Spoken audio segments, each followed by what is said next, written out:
What's up, everybody? It's your girl Erica from the Classy Climb blog. I had to do this on a great Sunday. Our brains are similar to computers or programming systems, whatever you want to call it. New information in and apply it, right? Or our brains can do same information, or we'll keep validating that wrong information over and over again because we don't want to apply new stuff, right? So even if you tell somebody, they did a Harvard study and it was like, hey, this information you have is wrong, look at all the documents and the facts. And the people, they could show them hours of information. Guess what? It even further concreted their wrong notion. Like, they refuse to let it go now. Like, it was even more solid. Why? Because somewhere in our bodies, if we hear something, we keep selling ourselves on it. Right? There's a great 2 books I want you guys to pick up. It's Power of the Unsubconscious Mind and Sell or Be Sold, right? Because every day when we get up, we're selling ourselves on our job, on our marriages, on our friendships, on our family, on a lot of things. And people say, no, Erica, I hate sales. I'm not a salesperson. But guess what happens when you sit at your job and you hate it, right? And all of a sudden you're like, I'm going to quit my job. What happens 5 minutes later? You start reminding yourself why I need this job, what bills I have to pay, my children need me, my wife, my husband needs me, I have to pay these bills, I have to work this job because I have things. So what just happened? You just sold yourself on that job, right? You resold yourself on needing that job. Same thing happens with our life as far as dating, relationships, everything, skills. We'll keep selling ourselves on something even if it doesn't work. Why? Because the fear of loss, the fear of loss of friendships, loss of family. You know, what if I do all these things and it still doesn't work? That is the number one thing I get from people starting a business, people trying to do online dating. Oh, but what if I do this and it doesn't work? What do I do then, Erica? You will have learned something. You will have gained knowledge. You will have gained experience. Life is not if I play it really safe, if I'm just super safe, I'll just be able to win. That's not life. Okay? So look, many religions, even, I'm a Christian, but many religions talk about renewing your mind, focusing your mind on the good, being good to people, spreading karma, all that good stuff. Now, why do they do that? Because you have to keep selling people. Like, life will hit you hard enough that you have to keep selling people on the fact that they should be good. They should be kind. They should be caring. They should be charitable. You have to keep selling them on that. And they have to keep selling themselves on it, right? So what works for you at 25 may not work at 35. What works at 35 may not work at 45. What works at 45 may not work at 55. That's why we see such high divorces when kids start going off to college and it's just them. And it's 2 people who don't even know each other anymore or have 2 entirely different ideals of what life should be like, right? Maybe the mom just wants to be all worried about the kids still, and now they're grown.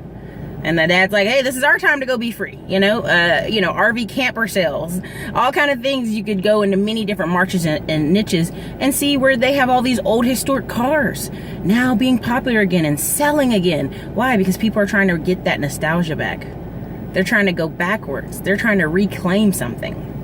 And that's part of, again, selling yourself on what your future is going to be. If you don't have a plan or you don't have anything to sell yourself on, you'll let the TV program you.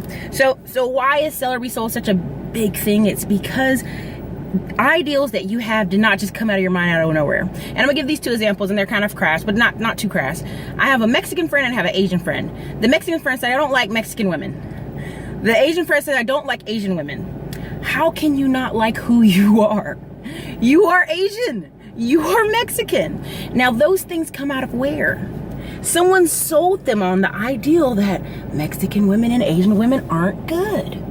And you're going to say, no one would do that, Erica. Yes, but TV does that. Magazines do that. Pornography does that.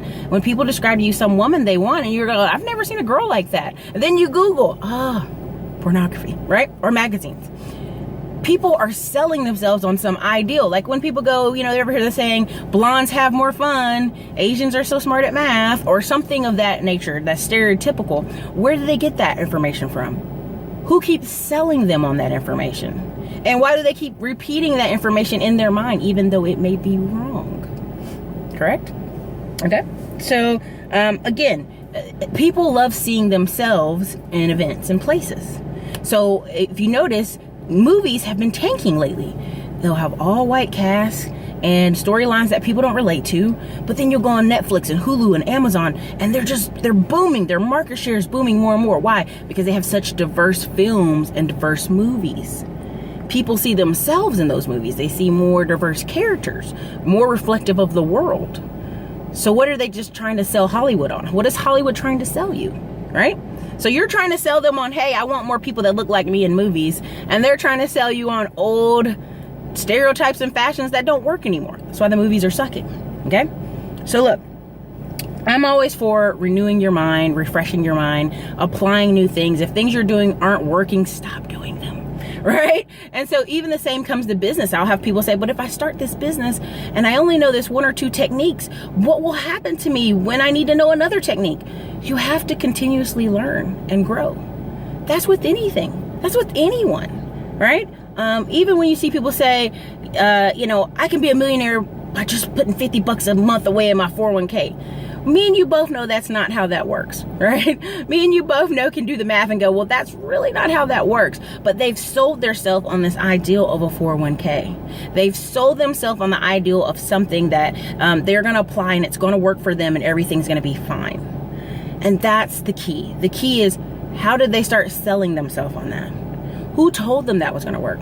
Same thing with matching. When I worked at Lowe's, there was we had a company match of 6%, right?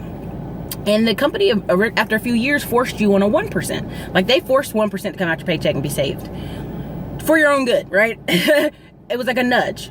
Well, then you'd meet people who actually did the 6% and got matched all those years and were millionaires on paper. And it was just a simple numbers game, right? It's simple numbers. But it starts out of new information. So the guy that's been working there for 10 years and refuses to move his for more than 1% what they force him to do, he's working on old information. We saw with the last election that the new information is you have to have investments to retire. You have to have assets to live well. Every football player and athlete that runs out of money, it's not that he's crazy or he's, oh my God, he's ridiculous with money.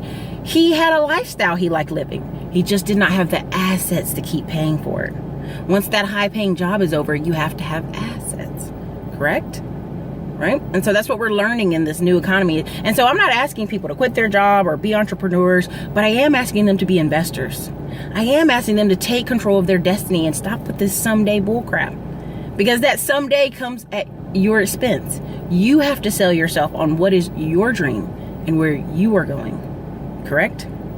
Okay? So look, I didn't mean to make this video this long, but it's important.